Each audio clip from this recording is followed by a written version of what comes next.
Este video contiene información importante del capítulo 1094 del manga de One Piece. Si no vas al corriente con la historia encontrarás spoilers a continuación, por lo que te recomiendo pausar el video si ese es el caso. Definitivamente hay mucho de qué hablar en esta ocasión. Las cosas dieron un giro muy interesante en esta parte de la batalla de Egghead, pues el miembro del Gorosei, Jay García Saturn, apareció en su transformación Zoan modo despertado. Pero no es lo único interesante que discutir sobre este capítulo, así que vamos a empezar de una vez. El primer detalle del que quiero hablar es pequeño, pero quizá significativo, y se trata de una interacción entre Sanji y Vegapunk. Sanji menciona que su radar de mujeres le está indicando dónde se encuentra Bonnie, y en respuesta el científico dice: ese radar no suena muy científico, pero confiaré en ti. La razón por la que quiero comentar algo sobre este pequeño detalle es la siguiente.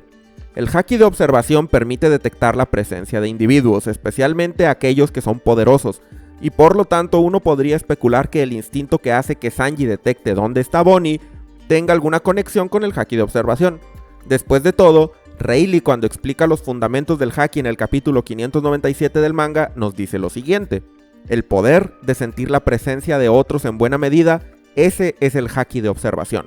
Así que creer que lo que Sanji llama radar de mujeres es en realidad una variante de este fenómeno no es nada descabellado. Dicho eso, Vegapunk no considera que esto sea muy científico. Esto me interesa, porque si Vegapunk tuviera alguna teoría científica detallada sobre el haki, entonces el radar de Sanji sí debería de tener un fundamento científico y una explicación definida, que sería justamente eso: que hay personas que son capaces de percibir la presencia de otros debido a su manejo del color de observación. Quizá estoy sobreanalizando, pero el que Vegapunk no considere a esta habilidad como algo dentro de la ciencia, quizá implica que este científico no entiende aún el haki, y por eso no puede explicar el comportamiento de Sanji de manera lógica y en vez de eso solo elige confiar en él. Esto es importante porque el haki podría estar relacionado a la energía circular del universo que Vegapunk ha intentado fervientemente entender.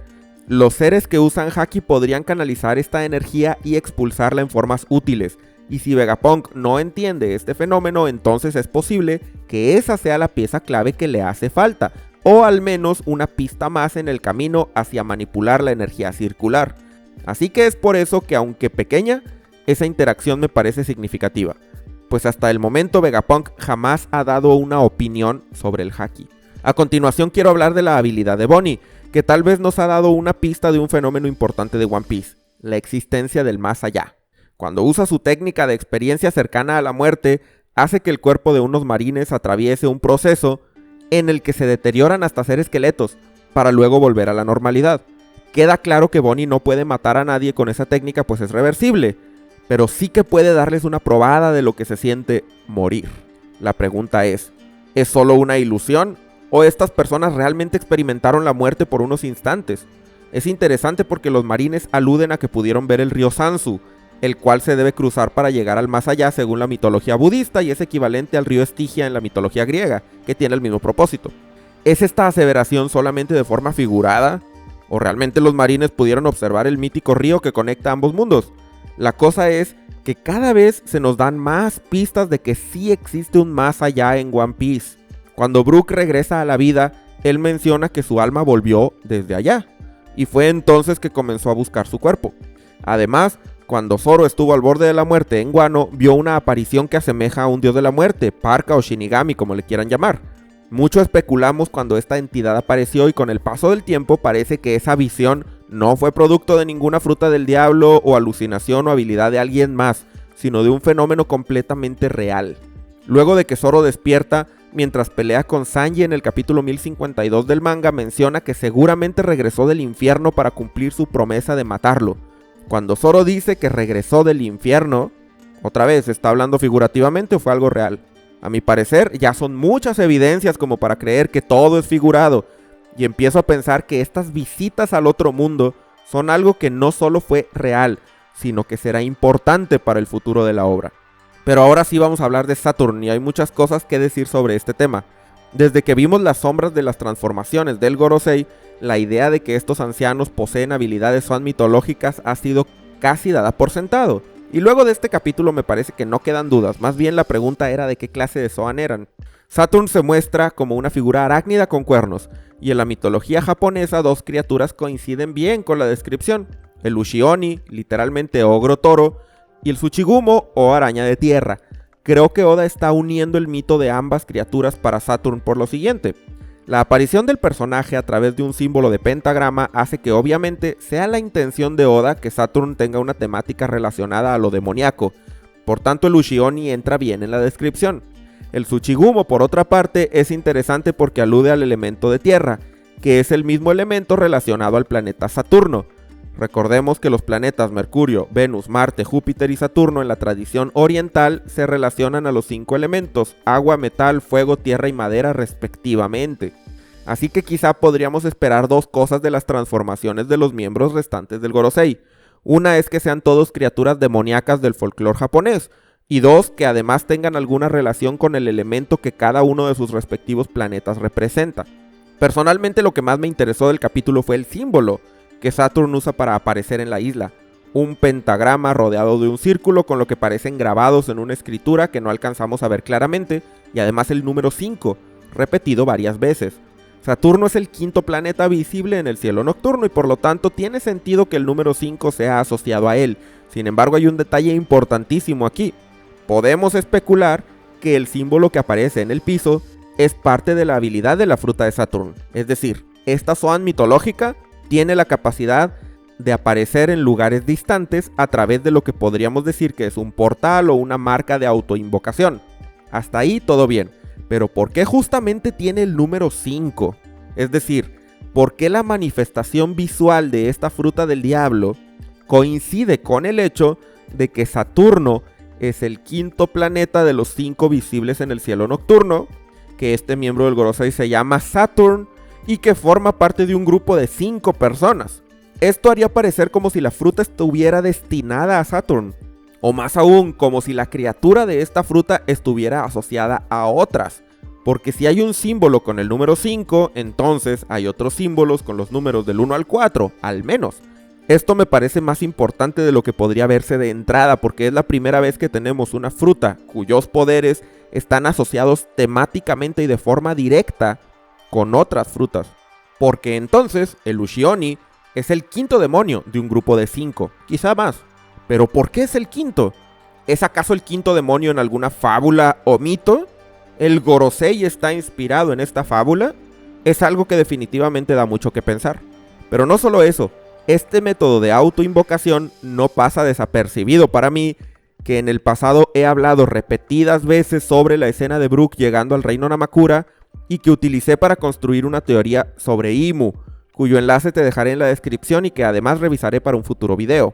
Cuando Brook llega a Namakura, los lugareños estaban intentando invocar a Satán, usando un símbolo bastante parecido al que vimos aquí. Una de las preguntas era, ¿será que ese método funcionó en el pasado? Ahora me parece que tenemos una conexión interesante. Supongamos este escenario, que hace tiempo los usuarios de estas frutas demoníacas aparecían mediante estos símbolos para eliminar enemigos y demás. La gente que presenció esos eventos podría creer, erróneamente, que si dibujaban el símbolo en una superficie, podían invocar a los demonios que les ayudarían en sus problemas, cuando la realidad era al revés. El símbolo se dibuja por sí solo por acción del demonio, en el momento en el que está a punto de aparecer. En el manga, el símbolo solo es visible una vez que Brook ha aterrizado, y lo que podemos apreciar es una estrella de 8 picos, con un círculo con inscripciones en su interior. Mientras en el anime, tenemos un vistazo a la escena antes de la aparición de Brook, y vemos que dentro del círculo hay un pentagrama y un cuadrado. No me queda claro si es canónico o no el trazo adicional que muestra el anime, pero es interesante que el pentagrama podría haber sido incluido en referencia al Gorosei. Para mí resultaba todo un misterio el que la estrella de 8 picos adornara el salón de autoridad en Marilloa, y es por eso que especulé que podría tratarse del símbolo de Imu. Y con este capítulo creo que esta teoría cobra fuerza. Si los 5 ancianos son entidades demoníacas, tiene lógica que Imu sea el rey de ellos, el rey de los demonios, Akuma-o en japonés, que es como la gente de Namakura se refiere a Satán y por ende a Brook. Si el pentagrama representa a los 5 ancianos, entonces la estrella de 8 picos es el símbolo de Imu. Ahora creo en esta teoría con más fuerza que antes. No duden que hablaré sobre esto con más detalle en el futuro, pero por ahora quisiera pasar a otro punto importante del capítulo, Saturn menciona que hace mucho tiempo que no pisaba la superficie y esto podría ser una pista importante de que los ancianos del Gorosei sí han vivido por más de 800 años como muchos especulábamos.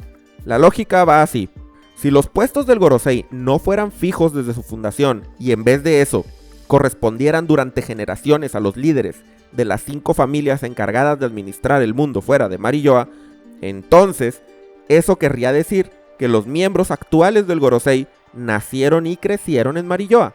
Eso nos da dos opciones: o bien ellos sí visitaron la superficie en repetidas ocasiones como lo hacía por ejemplo Charlos, o nunca salieron de Marilloa en su tiempo de vida. La forma en la que Saturn habla hace ver como que él estuvo en la superficie hace mucho, pero mucho tiempo, y no volvió a ella sino hasta ahora. Esto podría sugerir que lo que este dios guerrero está diciendo es que quizá no había regresado a la superficie desde su tiempo como rey de su respectivo país durante el siglo vacío. Definitivamente la evidencia no es conclusiva, porque simplemente podría tratarse de que Saturn visitó la superficie en el pasado, pero no en un pasado tan distante. Hay otras opciones, tales como que la última vez que Saturn estuvo en la superficie fue en el incidente de God Valley, que también encajaría. ¿Qué opinas tú? Para terminar, cuando Bonnie se dirige a atacar a Saturn vemos algunos globos de diálogo, pero que parecen estar en la mente de ella, en donde alguien le está ordenando a Vegapunk que elimine todo rastro de la personalidad de Kuma. ¿Será que esa persona era Saturn mismo? Podría ser, después de todo, él es el dios guerrero de la ciencia para la defensa, y el que Bonnie lo atacara con rencor podría ser el indicio de ello. ¿Acaso al fin veremos el flashback de Kuma? Ya ni quiero decir, porque con todo esto de ver el flashback de Kuma, ya me siento como con el esperado final del tercer acto de Wano, que nada más no llegaba. Además, ¿qué hay con el robot de Egghead? Otro capítulo sin saber nada más sobre el tema. Pero bueno, paciencia señores, todo se revelará a su momento. Por ahora agradeceré mucho tu like si te gustó este pequeño análisis. ¿Qué crees que sucederá a continuación? ¿Qué opinas sobre la habilidad de Saturn? En la descripción te dejaré videos que hice en el pasado sobre los demonios de One Piece, que creo que son importantes y seguramente encontrarás interesantes si no los has visto aún. Escríbeme todas tus ideas y teorías en los comentarios y suscríbete al canal para más contenido de One Piece. A continuación quiero agradecer enormemente a todos los miembros del canal.